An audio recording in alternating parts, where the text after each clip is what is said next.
Ladies and gentlemen, we are here after Sunday football, and I wanted to see if I can trigger Tom Grossi before I play the intro.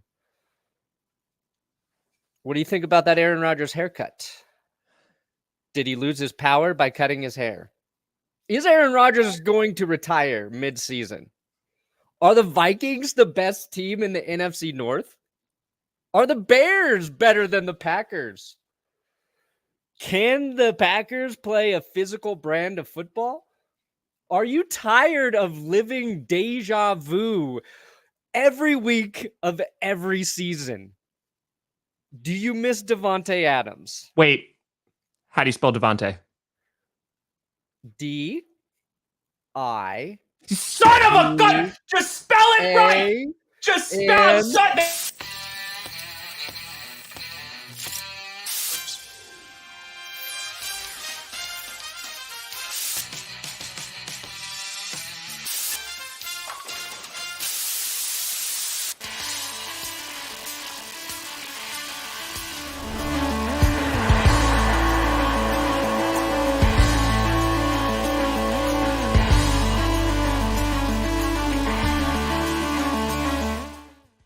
Oh, baby. We here. We are freaking cracking here, ladies and gentlemen. Oh, I just got a new catchphrase for us. What do you got? You say, we here, I say, we steer, and you say, in the right direction.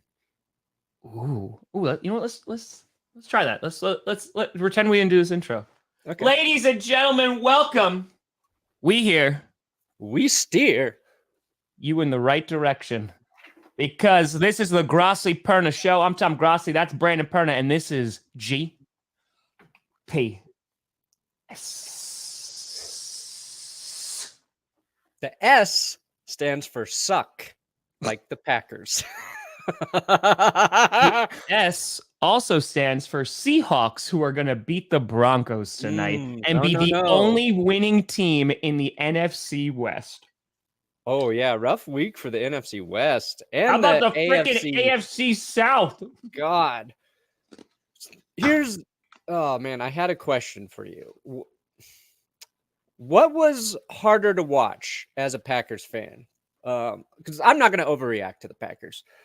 But we did this last year. The whole thing. Was it harder to see Kirk Cousins doing well with Justin Jefferson and the crazy people picking Kirk Cousins to win MVP look like they might be more correct than the people to pick Aaron Rodgers, or seeing Davante Adams doing pretty incredible for the Raiders, even though the Raiders still lost?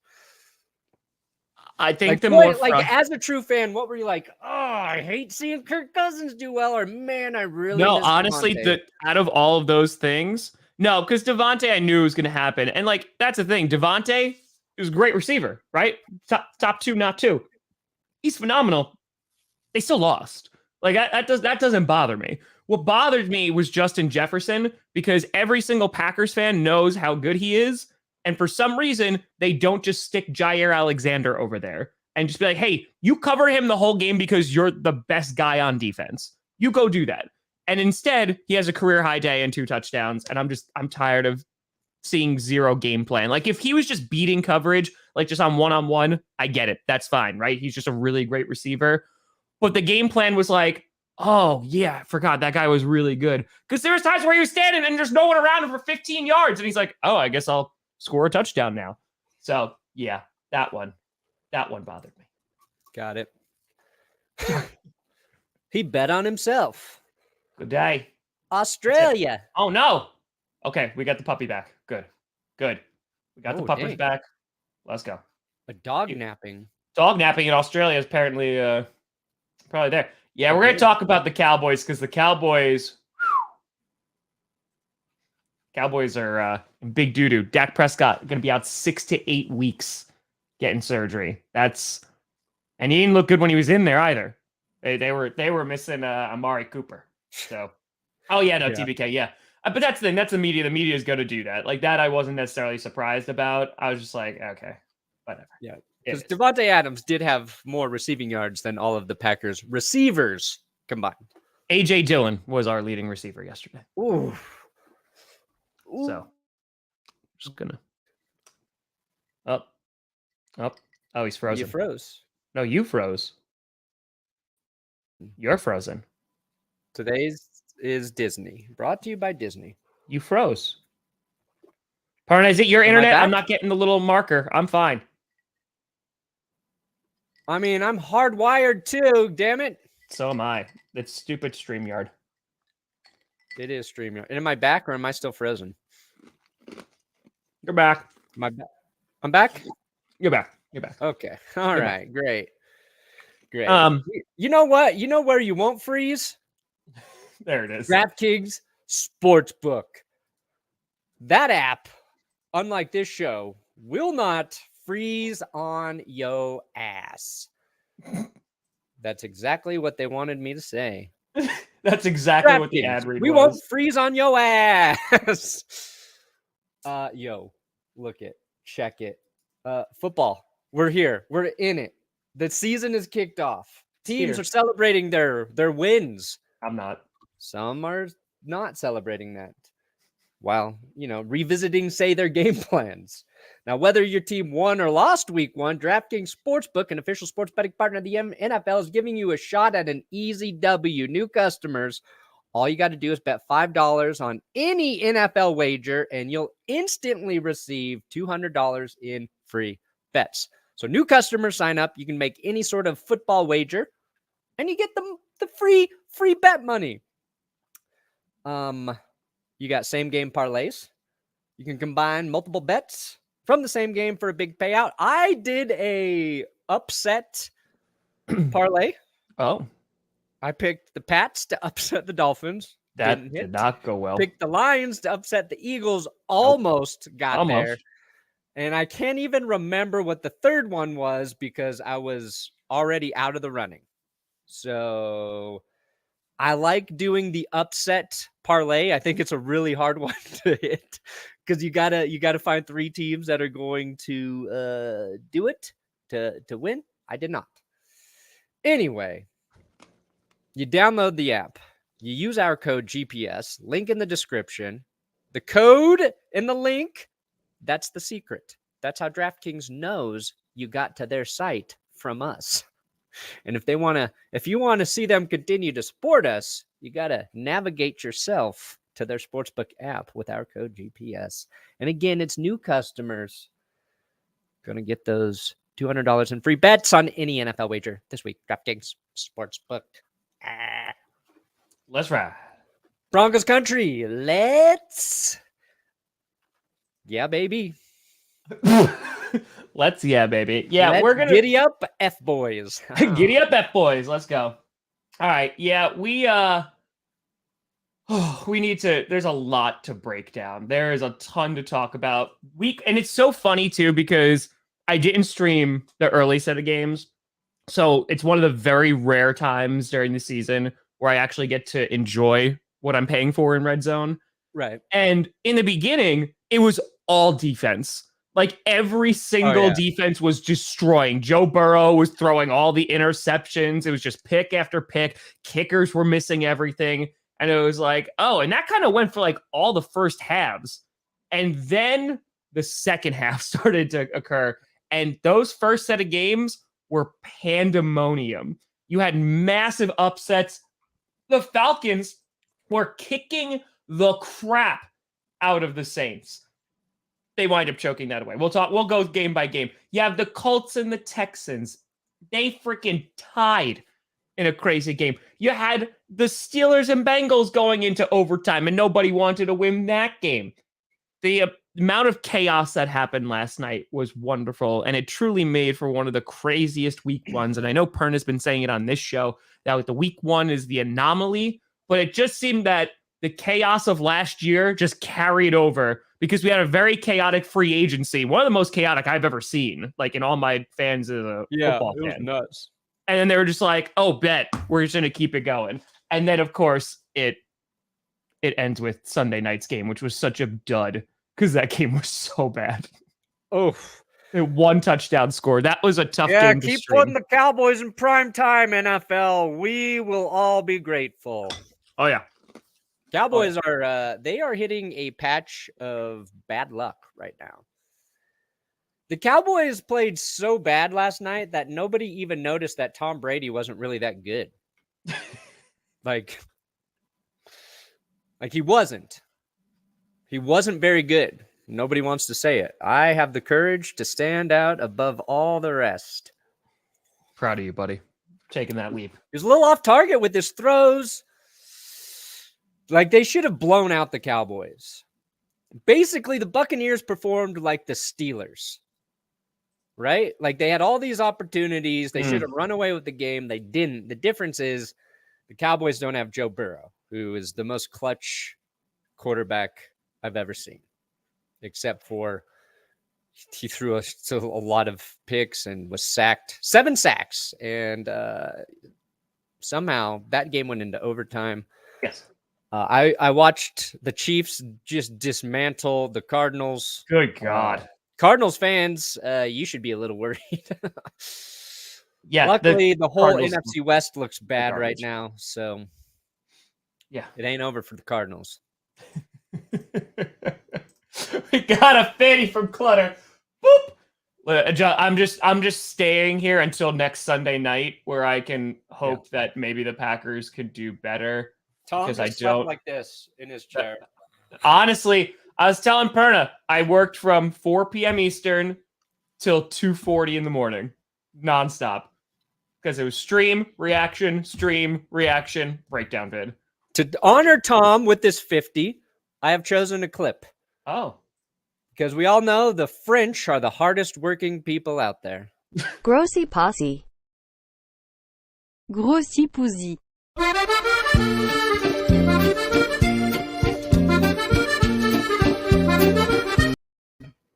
There you go. See? There we are. Tied it all together. Perfect. Do we want to do the segment first, or we want to just go game by game and jump right into it? Let's do the segment first, and then we'll try to do as much game talking as we can for this week. I love it. All right. So we thought we'd start with a little segment here in which Brandon Perna and I would, out of all the games that were played yesterday and also Thursday, pick one team that we say looked the best and one team that we say looked the worst. I forgot about Thursday. It's okay. So did the Rams. They forgot to show up. But let's start off with the worst. There's a lot of teams that are in contention for this illustrious award for this first time that we're doing this segment. I'm gonna start things off here. And while they weren't good. They weren't good. I shotgunned a beer for the first time yesterday. Wow. Because they donated money to charity, and so I did it, and it didn't go well. It went everywhere. See that clip. I gotta see. Is it shorted?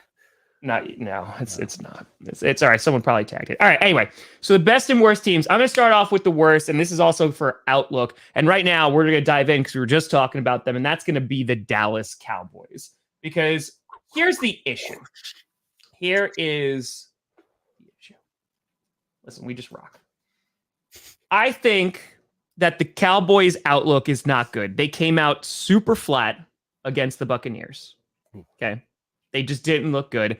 They looked like they missed Amari Cooper significantly. Zeke was actually running the ball pretty well, and then they just stopped handing it to him. McCarthy's coaching continuously was cowardly because there was times where they're like, oh yeah, it was 4th and 8, ball's right around midfield. They decide not to go for it, but they do go for it when Cooper rushes in the game because that was phenomenal. On top of that, Micah Parsons was basically their defense. He looked good. Yeah, he was their whole team. He was literally, he basically was the A.J. Dillon of the Packers yesterday because A.J. Dillon was the entire offense. And then on top of all that, Dak is now out 6 to 8 weeks with surgery. And considering fractured thumb. Considering Scooter said, oh, the Cowboys are going to go 12-5. Oof. That's rough. So I think outlook wise, it's bad. They were the only team in their division to lose yesterday. And all of a sudden they went from, they're going to be competing with the Eagles for the division to, I don't know if they're going to have a winning record this year. I mean, CeeDee Lamb caught 2 balls. 2. He dropped one for sure. Yeah, they were missing Amari Yeah. Cooper significantly. Like, it looked like Dak broke his thumb before the game started. Like, he was off, right? He was, yes. Passes were behind guys. When guys had a chance to make a play on offense, they didn't. But credit, like, the Cowboys defense kept them in that game for quite some time. Like, Yep. They held Tampa Bay to field goals. Micah Parsons, 2 sacks on Brady in the red zone in the first half of that game. Then Tampa misses a field goal, right? Like, but as I have seen, when your defense is playing well, if you don't get any sort of complementary help from your offense, you are doomed. That was like the last 3 years of Broncos football for me. So, like, it is easy to spot when a defense plays well, and then that's not going to get noticed because you've got to give your defense some help at some point. And after a while, yeah, the Bucs just, they're going to score some touchdowns. Yeah. It felt like the Bucs were kind of force feeding Julio Jones. Like, Brady was trying to get it. Like, Julio had an amazing catch. He looked great. And then they went to it. They kept going to him, and he was deep, and Brady threw it kind of short. And the announcers was like, if Julio could have just made another amazing catch, how awesome would that have been? I was like, well, if Brady would have just thrown the ball correctly, he wouldn't have had to try to go to the ground to get it. But, and Leonard Fournette, I think he's the Bucs' most valuable player, not named Tom Brady. Does everything well. Like, he's a brutal runner. He's just great at blocking. He had just a shot on Micah Parsons on the edge that Von Miller complained about, saying the NFL needs to not allow running backs to assault edge rushers for the chip blocks. So just kind of a weird, boring game. But that's the thing too. Besides all that, besides they're losing their QB, besides coming out flat, the other thing is the Cowboys had 10 penalties last night. Woo! So again, who do you blame for that? I look at coaching, and we get to it again. So I just Mike think McCarthy, first coach fired this season. Book it. Might be. Quinn just takes over. I think that the Cowboys' outlook is the worst. Now, again, because there's teams that were bad, right? There was the Falcons that choked it away, but sorry, we're kind of used to it at this point. It's like, oh, okay, it's a day that ends in a Y, right? Honestly, like, you're talking about that first quarter, half of football looking really bad. The 2 quarterbacks who actually looked good to start, Marcus Mariota and Carson Wentz. Yep. Like, those 2 dudes came out, and you're like, oh, if you want a hot take first quarter of football, it's Wentz and Mariota in the MVP race. Exactly, which makes a lot of sense. Like everybody predicted. But in terms of thanks, Pat, the Cowboys, they were expected to be a competitive team. Like, look at the Steelers, right? So their outlook is not good either. They were able to beat the Bengals, but like TJ Watt has a torn pec, right? Najee Harris got injured. Like, they were injury riddled. They had a rough day yesterday. And hell, the Packers, they got their ass kicked. Quay Walker got injured. Chris Barnes had to get carted out. Keyshawn Nixon got hurt, who was one of our CBs. Like, that's not good either. We may have just lost our entire inside linebacker depth besides Campbell. So that stuff's not good. But for the Cowboys, they just looked horrific. And on top of that, their outlook looks even worse. Because, like, the Packers, we were just talking about, they got their ass kicked last year, right? The Saints, the first game, they got annihilated. Then they became the best team in the NFC. I'm not really that concerned. This, though, the Cowboys, and you're going to have Cooper Rush or whoever you're going to bring in, yes, it's not great. It's not a good outlook. Because I think a lot of it stems from the coaching, and that's not going to get fixed until he's gone. I do enjoy the Steelers fans trolling the Cowboys with the Mason Rudolph to Dallas trade suggestions. So that would be my pick right now for worst team going forward in terms of just like outlook. Perna? I went off the reservation for this one, Tom. Big surprise. My worst team week 1, the New England Patriots. Ooh. Here's why. Okay. Here's why. First reason, Kurt Mac Banker, Dallas. Jones did not look like he has taken that next step. Okay. Pedestrian. Show me Mac Jones. Show me Mitch Trubisky. Show me Teddy Bridgewater. You got the same QB back there right now. He did not elevate the Patriots offense. This was a winnable game for the Patriots. Couldn't do it. Their opening drive was probably one of their best drives of the entire game. Ends in a end zone pick by Mac Jones. He throws the ball to a very covered Devontae Parker, which is a little confusing because you only think of Parker as a Dolphin, but now he's a Patriot. Dolphins pick it off. The little things that the Patriots do so well, they did not do well in this game. Dolphins have a 4th and 1. The Pats jump on defense. You don't see the Patriots do that. You don't see them gift a first down to the opposing team. They couldn't capitalize on their opportunities. Mac Jones doesn't see the blitz coming. He is strip sacked. Dolphins score a defensive touchdown. And the Patriots lose, and Tyreek Hill didn't even go off against them. Now, he had one amazing catch in this game. It was not a great throw by Tua. The jury's still out on Tua, by the way. He was serviceable, but the Dolphins kicked their ass, but the Dolphins didn't look great in doing it. No, and that's why that's why Patriots fans should be a little nervous that this season my prediction of them finishing at the bottom of the AFC East could come true. Okay. A couple situations. There's 2 3rd and 3s in this game where the Patriots try to run the ball and they just get stuffed. Now, one, they got bailed out the next play with the pass interference, but 4th quarter, 3rd and 3, they run the ball, they can't convert. 4th and 3, Mac Jones has all day to throw, does not convert. So Patriots are learning what life is like without Tom Brady. Nelson Aguilar fumbles late in that game, like mistakes. The one thing the Patriots do is not make mistakes. That's why they're always so good. They're so disciplined. They look like a different team to me. That's why I put them here. Bottom. Worst team week 1. Also, the Cowboys, I was going to go with them, but I had to find a different angle. You know, you could throw the Cardinals in here too. Dude, oh yeah. The amount of, while I was streaming, the amount of Kyler didn't do his homework jokes. Oh, they already began. Kyler was too busy beating off. Didn't do his homework again. Just playing Warzone. That's it. All right, so let's go to best, and that's a perfect segue because that gets into the best team. I was going to put the Bills here. My beating off was the best segue? Well, you're talking about the Cardinals, so yes, okay. that's what did. So you had, I was going to put the Bills here, and I think that would be a very solid pick, but I'm actually going to put the Kansas City Chiefs here because, oh boy, I had a feeling that they were going to win against the Cardinals, but they slapped the crap out of them. And if it wasn't for just garbage 14 points in the 4th quarter, that game would have been even worse than it was. Can we talk about Patrick Mahomes? No, we don't really have to, Tom. Let's talk about Patrick Mahomes. Hey, Tom, we don't have to. 30 for 39, 360 yards, 5 touchdowns, 0 interceptions, 0 sacks too. So yeah, that's a big one. That's a big one.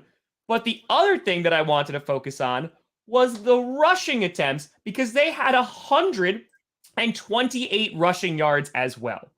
So what was it, Pacheco? Like he looked pretty good. Like he started coming along like as the game went on. You had Clyde Edwards-Helaire that looked pretty good too. They even had McKinnon back there. I think he got like a 20 yards or something like that. But they had a pretty good run game. On top of that, didn't look like they missed Tyreek Hill at all. Because I disagree a little there. Okay.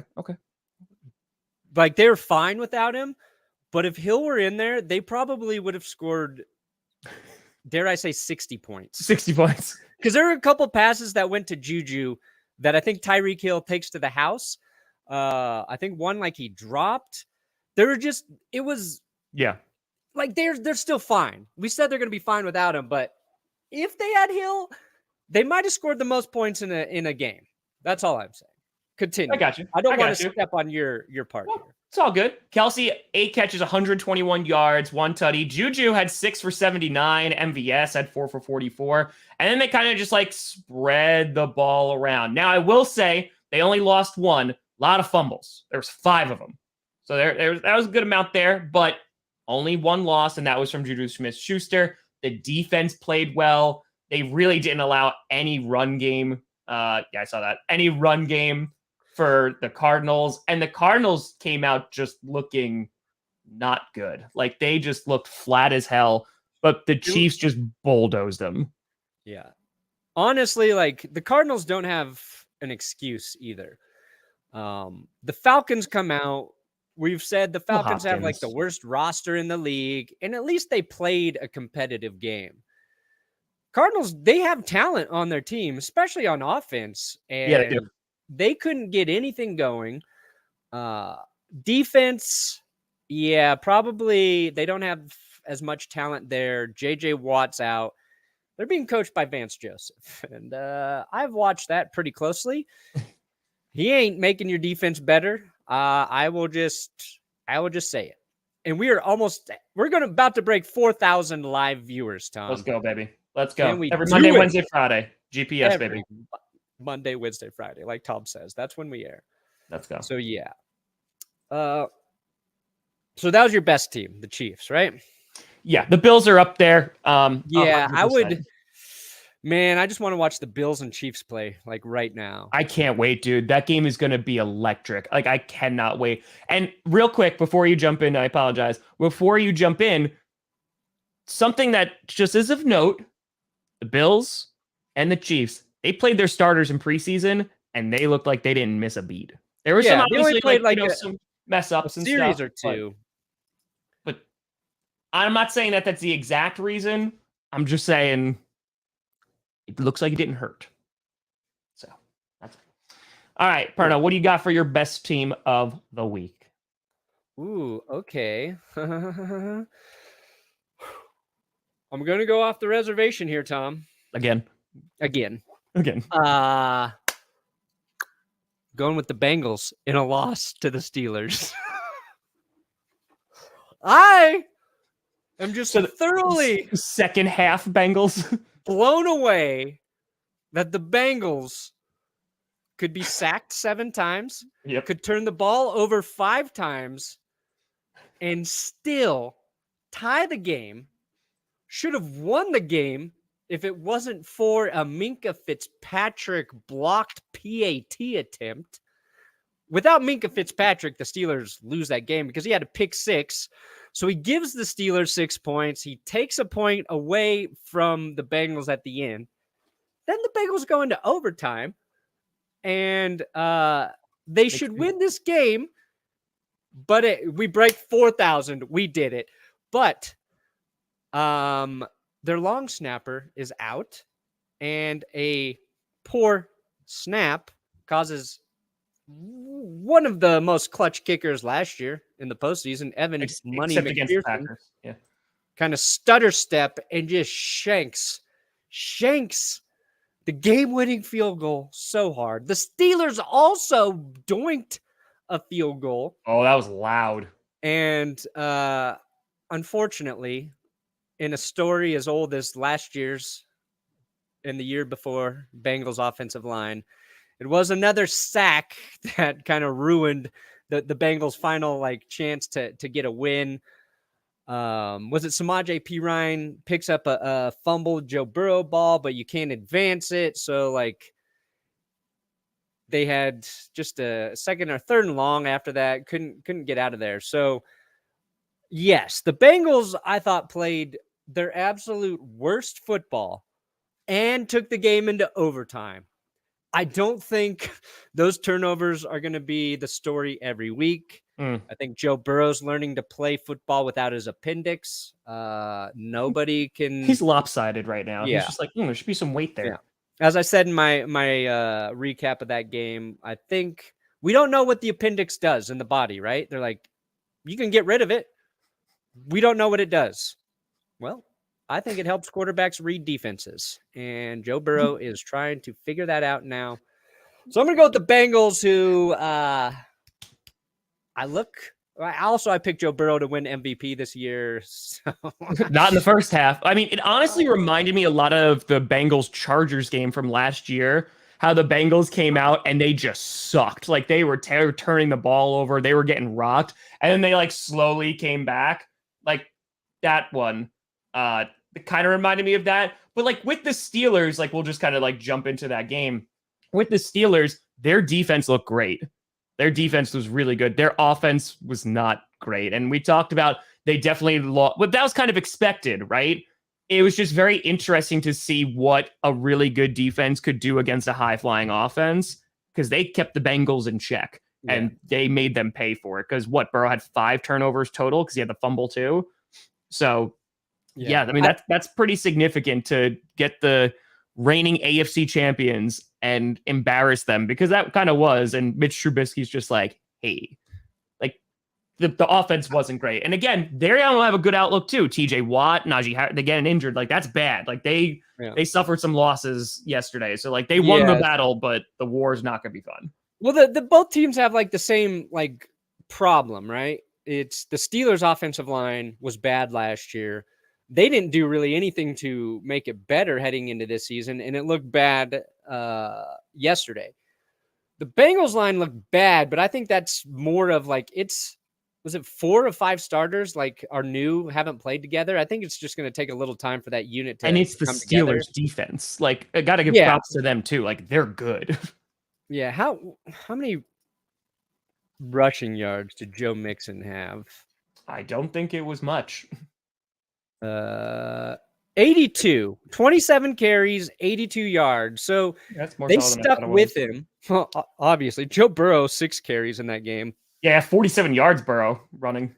Yeah, I think most games Joe Mixon's going to be more effective, especially if they keep giving him that amount of carries. But, you know, the crazy stat is Chase Claypool with 6 carries for the Steelers was their leading rusher.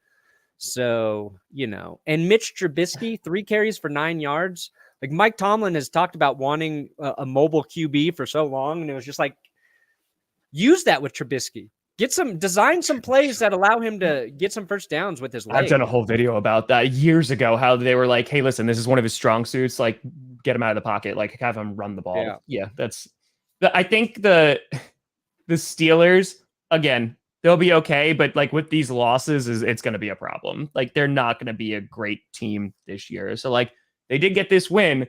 I do like though that.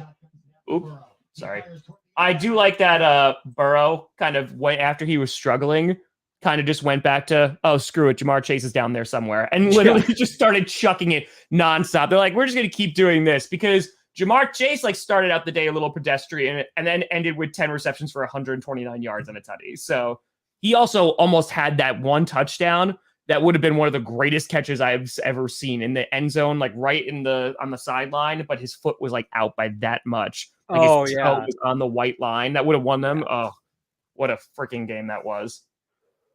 So yeah, and they lost Higgins to a concussion in that game. Yep. But I think the Bengals will be fine. I don't think the Steelers will. So no, I don't. Especially without Watt. Yeah. All right. I bet they won't be. Ooh, you want to do some more betting, Tom? I didn't realize what time it was. It's betting time. It's Morbin time. It is time to navigate yourself to DraftKings Sportsbook with our code GPS. The S stands for Sportsbook. Like that? Football season is underway. Now, maybe your team lost. Maybe your team won. We don't know. Actually, we do because you tell us in the comments thread pretty regularly. Yeah. But if you want to, I don't know, be a new customer at DraftKings and bet, I don't know, say $5 on, say, any NFL wager because DraftKings is an official sports betting partner of the NFL, well, they're going to give you $200 in free bets. Feeling bad about your team? We'll try and make up for it with some free bets DraftKings is going to give you to do whatever you want with. Same game parlays. I like to do multiple game parlays, even though I was 100% wrong.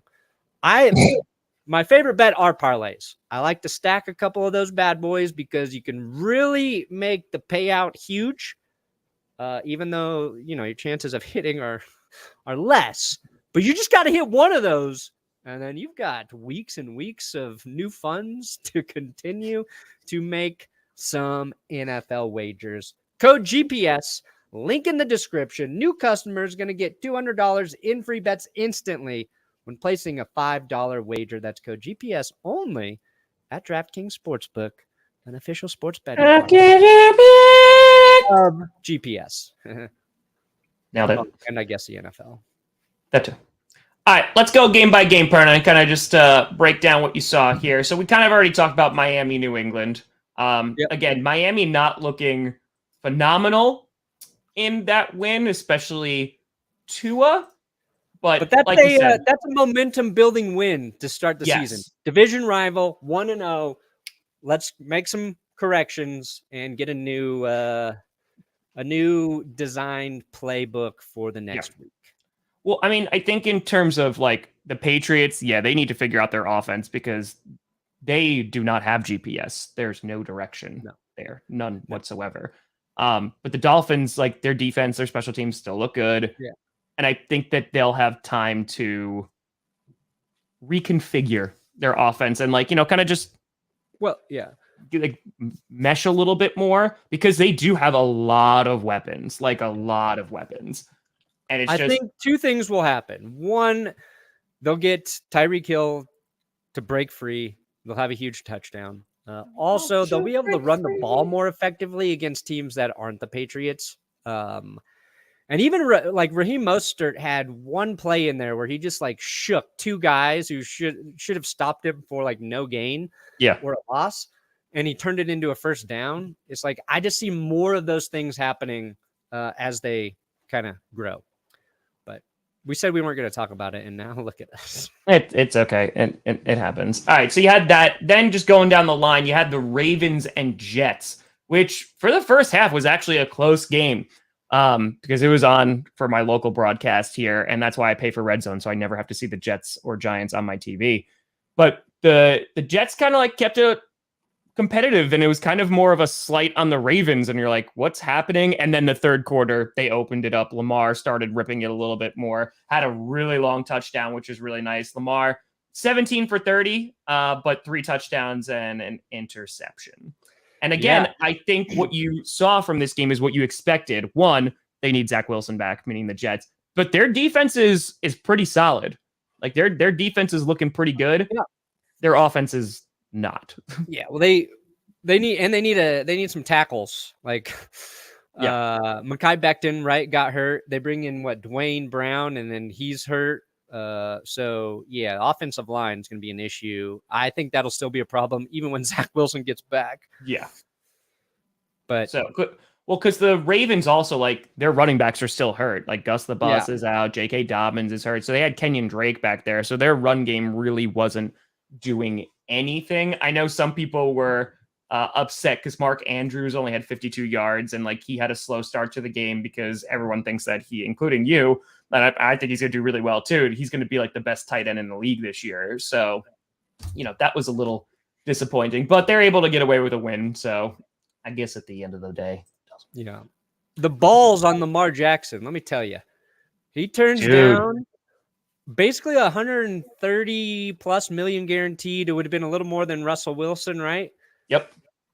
He's nope. I think when you're as good as Lamar Jackson, when you're a quarterback and you get to that level, do whatever the hell you want with your contract. You want all the guaranteed money, do it. I would never have the confidence to turn down that much guaranteed money. That's on par with the other guys getting paid, right before him. The 2 contracts right before Lamar, had he taken it, were Russ and Kyler. And it would have been more than both of those. So I think the Ravens tried to do what you're supposed to do in those contracts and give a little more money. The Watson thing screwed this market. Because Lamar said they were talking that the NFLPA was giving him counsel because again, he has no agent. So he's just kind of negotiating himself, but it screwed it up so bad because now that's the new baseline. That is, hey, I should get close to this kind of money. I'm a reigning MVP. et cetera, et cetera. And that's what I'm saying. Like when guys like Herbert, Burrow are going to get paid, it's going to be insane. One, and Lamar is basically betting on himself and is like, okay, like let's see. He might pull a Joe Flacco. Like I know we talked about this on Friday, whereas the Ravens had to pay him. He wins the Super Bowl, and they're like, well, crap, now we have to pay him the money. Yeah. Well, even that was the Dak Prescott's approach too, right? Yeah. Played those 2 like franchise tag seasons, or was it just one? Like Lamar might do the same. But like he came out and he played well, and it is just the Jets, but like he did it with his arm. He had like 17 rushing yards. So yeah. It'll be interesting to see what happens there. But that's a crazy thing to say no to. It's a crazy thing to say no to. Next game, I want to bring up Mr. Grassi. Yes. Eagles, Lions. Probably in terms of, nothing disastrous happening that took the game into overtime. Probably like the best game where 2 teams both looked good. Hard fought, 3-point margin. Eagles look good. Lions look good. But the Lions, it's the same story still from last year. This close to getting the win. Yeah. And it just doesn't happen.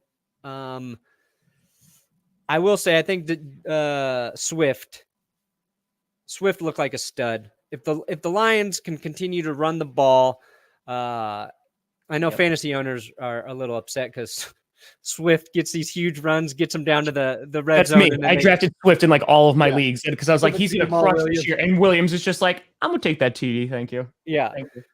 So I like that. I like that they're going to lean on the run.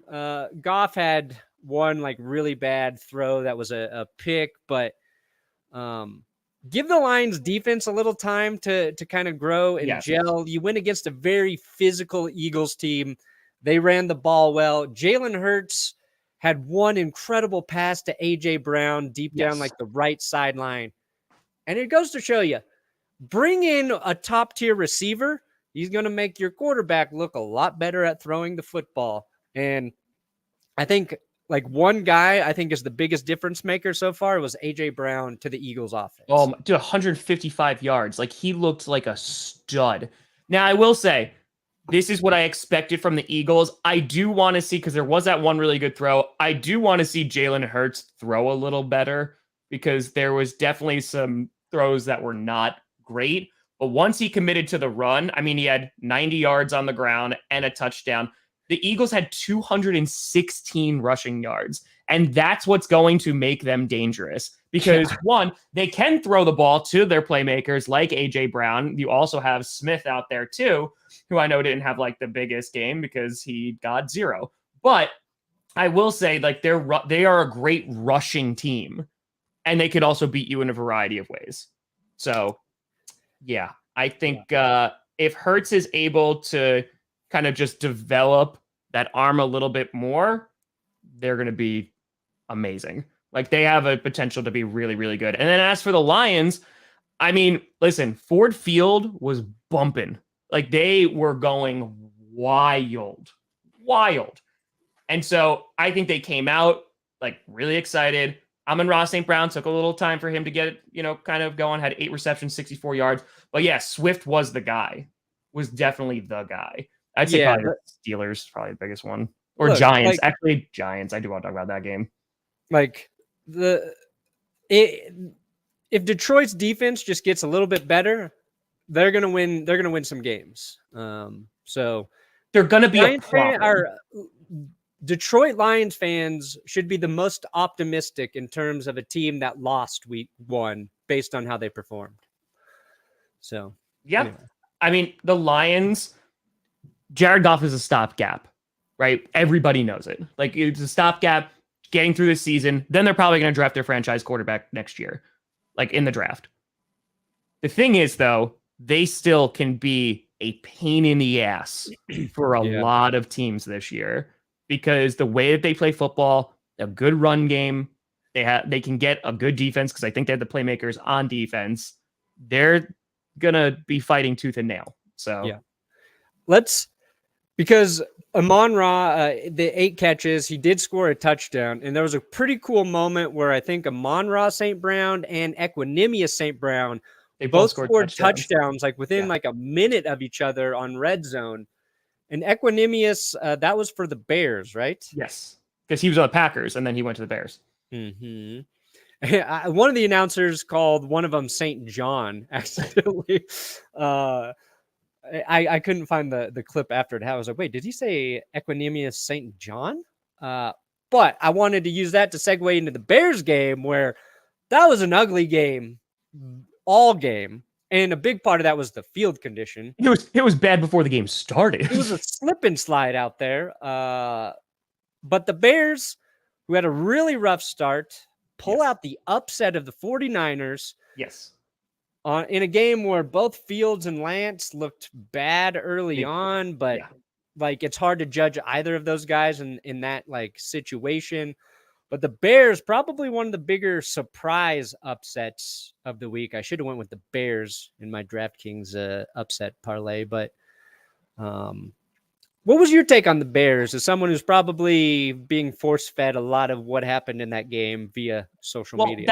Because you look at his final stats, Fields was 8 for 17, right? 8 for 17, 121, 2 touchdowns, 1 interception. He did have 11 carries for 28 yards. And the thing is, like, I think it's just difficult to gauge either quarterback in either team based off of week 1's performance, right? Yes. Because the field was a disaster. It literally was a slip and slide. I will say the Bears defense, they played pretty well. Yeah, they look good. They played pretty well. And again, how much is it because of the conditions? How much of it is going to be, just because they're that good? The 49ers, there's definitely going to be some bumps in the road. I mean, again, they have that kind of safety valve in Jimmy Garoppolo if needed, which, by the way, oh man, I bet the Cowboys would kill to trade for Jimmy Garoppolo right now, but that's not going to happen, and it can't happen. So I think the Bears, they at least were able to handle adversity because it was a low-scoring game the entire time because it was 10-7 in the third quarter, and then the Bears defense just got it done in the fourth quarter, and Fields was able to make some plays happen. I'm curious to see if they're going to be able to build on this, like, because they have a Sunday night game against the Packers at Lambeau this week. So I think the Bears definitely surprised some people. I want to see if it's the weather. Like, I want to see if it was just like really sloppy. It's a sloppy game from both sides. We'll see how they both look going forward. I think Justin Fields will look better in normal conditions. The weird thing that happened in that game was the unsportsmanlike conduct penalty the Bears got for toweling off the area where they were about to attempt a field goal kick. I made like a quick video about that, and I talked about that coming from the snowplow game, the Patriots Dolphins, when they brought out the tractor snowplow to clear space for New England to kick game-winning field goal. Somebody else mentioned that, I forget what game it was, but players were dusting off the ground with their feet in snow to make room for the kicker. I think you can do it with like your body. Yeah, you just can't use it with bring in something else to try and alter the field because it could have something on it too. Like, there's all that stuff. But to be fair, I think it needs to be based on situation. Like trying to dry up the field with a towel on a field that is just soup. It's good soup. Good soup. Yeah. That's like trying to drain all the water out of your water heater with a Q-tip. Like it's doing nothing. It's doing nothing. I would just, if I were an official, I would have thrown the flag, stopped the game, and said no penalty will be enforced. But I want to point out how stupid you look for trying to dry up the turf, Chicago. It ain't doing anything. Go ahead. Put 2 towels on the ground. Now kick. Now kick. Now kick. Yeah. It was just a weird thing. It was as weird as like the grill fire in Miami Patriots thing. Yeah. I saw a video of the cars actually like burning after that. I was like, oh God. And apparently there's it was some Patriots fans' cars. So like they go and watch their team get destroyed, and then they come out and see their car's been burnt to a crisp. Talk about a bad day as a football fan. Anyway. Yeah. And they're in Florida, so that's like a triple whammy. The other game I want to talk about is the first choke job and the game that ended in a tie. That's the Indianapolis Colts versus the Houston Texans. Oh, God. At the end of the third quarter, the Texans were winning 20-3 Yep. against Matt Ryan and the Indianapolis Colts. Matt Ryan, first few quarters, didn't look great. Threw the ball over 50 times. 352 yards, 1 tutty, 1 interception. Jonathan Taylor at the beginning, too, was really doing nothing. And then it's like, oh, wait, we got like the best running back in football. Then he got 31 carries, 161 yards. Meanwhile, you look at Davis Mills, crushed it. 240, 2 touchdowns, 0 interceptions. They had 77 rushing yards there. Cooks had 82 yards, was their leading receiver. But, man, the Texans looked good. And I think that of all the teams, that was the one I was like, oh, I didn't expect this, except maybe the Giants game. But I was like, this one I didn't expect at all. Because I was like, they don't really have a great roster. I think they're, bottom 5 of the league. They're not going to be great. And they had it literally 20-3. And I was like, oh, man, like the Colts are in trouble. Like the fact that they're coming out this flat against the Texans. I know they're a divisional rival and anything can happen, but that's not a good look.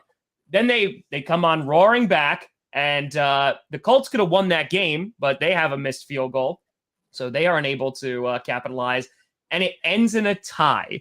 So it's funny because you look at the Texans and go, this is a worse loss for them because they blew a 20-3 lead and they didn't score another point after that.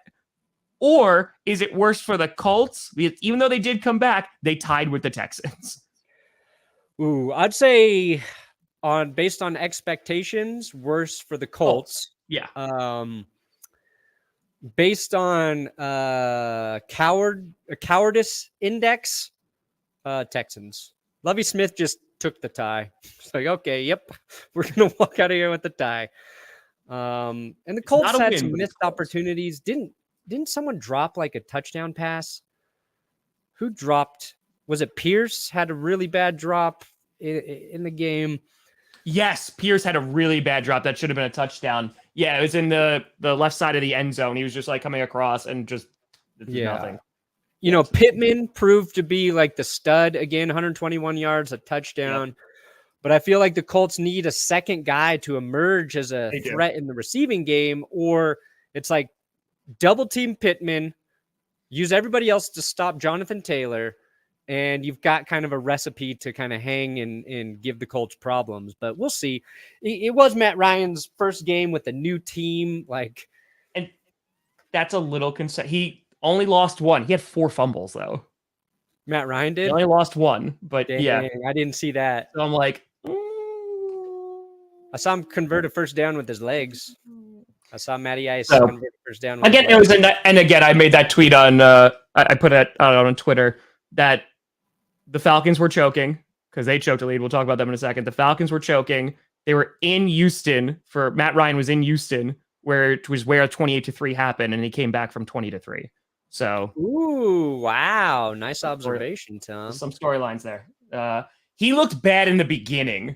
Trevor Lawrence did not look good in the beginning, but honestly, probably the worst player yesterday, Travis Etienne. Good God. Was so bad. Appreciate you, Matt. It was terrible. But because he just had a bad day. He got smacked on one play. He had a touchdown, just dropped it. Trevor Lawrence missed him in the end zone for a wide open touchdown. And then the Jaguars wound up putting it together a little bit more. But Etienne had a rough day yesterday. Yeah. James Robinson's really good, and they need to make him the feature back. Use Travis Etienne as your pass catching back, or it's why the Etienne pick was kind of puzzling at the time because they had James Robinson. Now James Robinson got hurt. He was a little banged up last year. Etienne was out all year. Yep. But I think Doug Peterson will learn. Feed James Robinson the rock. He's good. He'll be all right. Christian Kirk over 100 117. yards. So, Zay Jones was like they both had 6 catches each. So the receivers they were bringing in started to produce. I think give them a little time, but Carson Wentz played great early. He ended up having 2 picks in this game, so it was kind of weird mixed Carson Wentz bag, which we're used to. And the Commanders' leading receiver was running back Antonio Gibson with 7 receptions and 72 yards.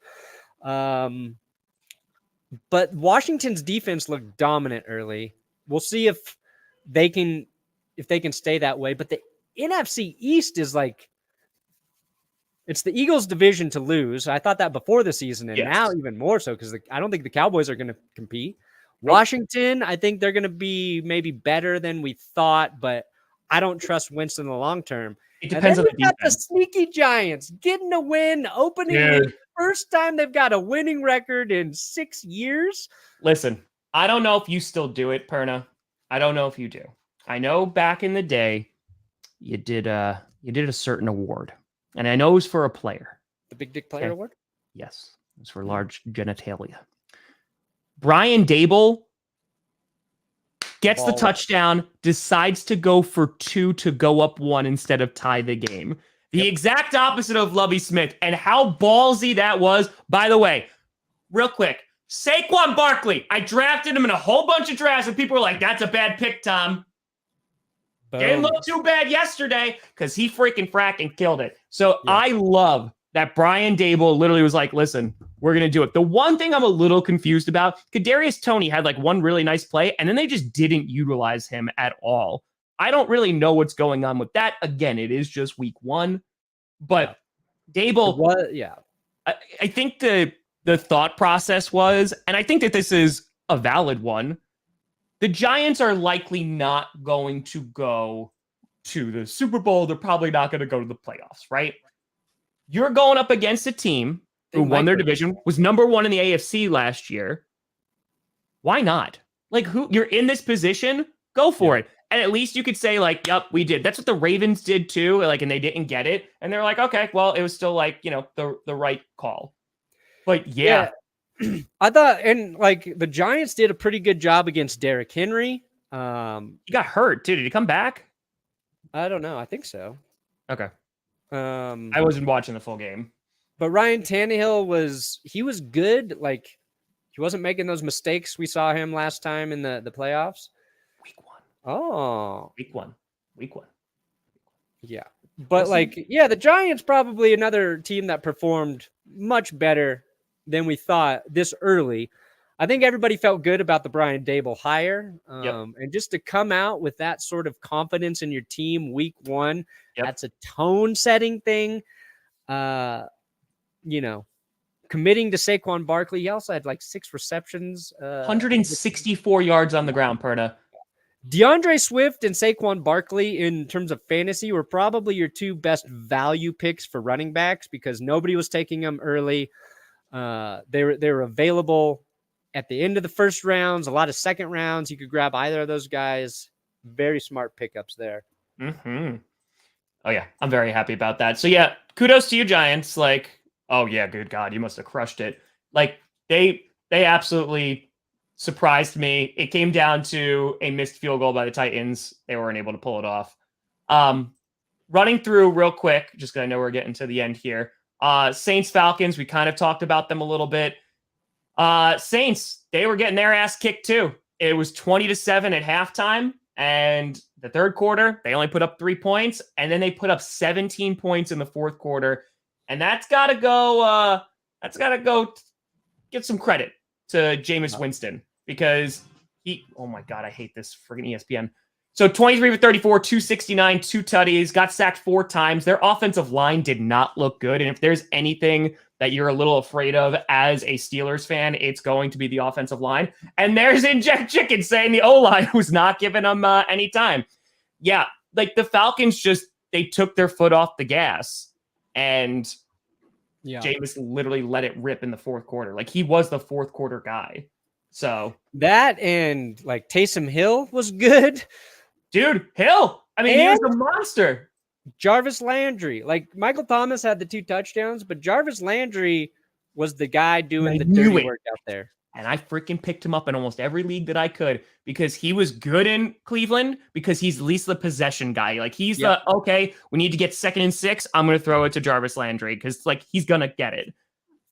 And Michael Thomas, Saints fans are happy because like he didn't like the production wasn't great. He got the 2 touchdowns, which was the big thing. But the fact that he's out there week 1 playing and still being effective, Saints fans are going to be very, very happy about that. And Cordero Patterson probably had the quietest 100+ rushing performance of the weekend. I didn't hear anybody talking about Patterson. Just like nobody was talking about him, like following up his really great season last year. He looked pretty good, even though the Falcons last lose, night. So. Yeah, Patterson looked good. I started him in a bunch. I think I sat him in a bunch of leagues though because I thought the Saints' run defense was going to be really good. Yeah, that's a smart play. Browns, Panthers, that was a crap show, but like the Chargers almost chargered themselves out of the win there. Devontae Adams was all over the place. Chargers couldn't really contain him, but Derek Carr threw 3 picks in that game. Didn't run the ball effectively, and Khalil Mack was a big difference maker. He had 3 sacks against his former team, and Justin Herbert. Like he doesn't have like the crazy stats that Mahomes had from week 1, but he had just like an insane touchdown pass. He played well. Yeah, that game ended as expected. They didn't have a lot of rushing either. But they held on. So yeah, the run game really wasn't great for either team too. Like it wasn't ideal. Like Eckler, like 36 yards on the ground, and that was it. Keenan Allen had a nice day. But yeah, Devontae 141 yards, and again started off slow, and then he just let it rip, and he was just making the Chargers look foolish. So, and Darren Waller got a big extension, and now he had a pretty nice day as well. Real quick for that Carolina game, yeah, that game was horrible for like 3/4 of it, in which it was 20-7. Cleveland was winning over Carolina, and then Carolina came roaring on back. And a big shout out to someone hopefully who will not have any problems in the future, but Cade York, who is a rookie kicker for the Browns, went 4 for 4, had a 58-yarder, won the game, had the game-winning field goal, played pretty darn well. So the Baker Mayfield, even though he played well in the 4th quarter, unfortunately, was not enough to get it done. The grand old Duke of York. That's it. And now, again, I already talked about the Packers game a whole lot. I did a whole recap, but there is one image I want to show you because this really solidifies what the Green Bay Packers were yesterday. Blocking themselves. Wait, go bring that back up.